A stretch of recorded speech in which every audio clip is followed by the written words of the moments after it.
Hey, my name's Brady, Hi, Brady. and my question was just about, you talked a lot about relation and relation with God when you were talking about Genesis 1:27 there. Yeah. So my question is, what would you say it looks like or feels like, or what does it mean? However, I don't know how you want to take that, but what does it mean, I guess, to be in a relationship with God personally? Yeah. That's a great question.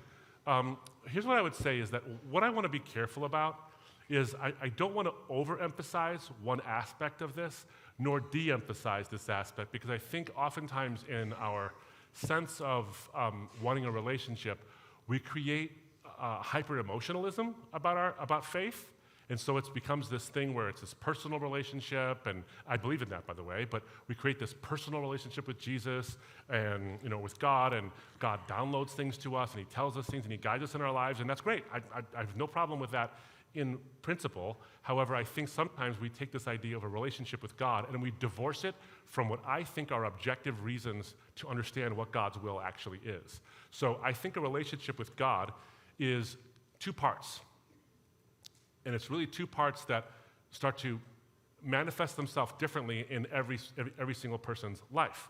So when the Apostle Paul says that if you confess with your mouth that Jesus is Lord and believe in your heart that God raised him from the dead, you will be saved. Now, what happens after that salvation is a process called sanctification. You're not going to be perfect. You're going to sin again, and you're going to continue to sin. But there's a conviction. The Holy Spirit comes into your life and convinces you of that which is good, and compels you, not compels you, but guides you towards that which is more and more Christ-like. You look more and more like Jesus, okay? You look more and more like Jesus, and the Holy Spirit gives you that. But he also is in your life. That relationship you have with the Holy Spirit is a matter of guiding you into all truth. And he steers you so that you see the things that you have shortcomings in and the sins you perpetually do. And so it can steer you away from those things, or at least convince you that you're doing things that are outside of the morality that you claim to espouse. And so that relationship isn't just like, I got a buddy who I sit and watch movies with.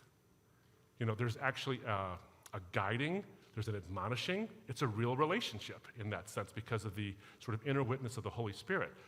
But the other part of it is not just you believe that he rose from the dead, but you also confess with your mouth that Jesus is Lord, which means you have to follow what he says. You have to follow his example.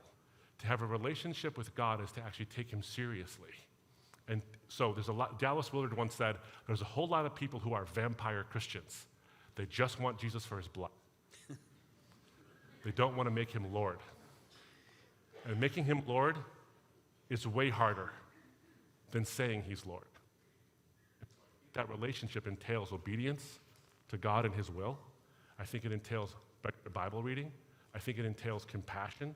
I think it entails looking more and more like Jesus, who makes the golden rule which says that do unto others as you would have them do unto you, in sharp distinction to the other versions of the golden rule of other worldviews, which basically say, do good things and good things will happen. Don't do bad things and bad things won't happen. The first one is self-seeking. Do good things and you'll get good things. The second one is self-defensive. Don't do bad things and bad things won't happen to you. Jesus doesn't say that. He says, do unto others as you would have them do unto you. In other words, do good things to people even if they don't do good things for you.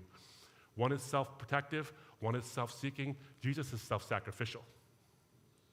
And so what I would say then is that image of God, that imago Dei, we say, what is the image of God? What is the image of God? The Bible literally tells us. Jesus is the image of the invisible God and the very representation of his radiance.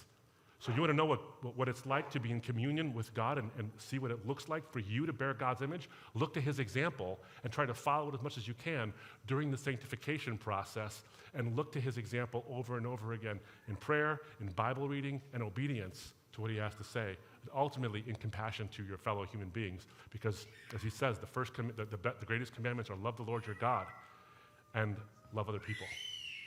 And that's what it means to have a relationship with God, I believe, in the most sort of basic sense. And then your individual expression of it, that's a different matter.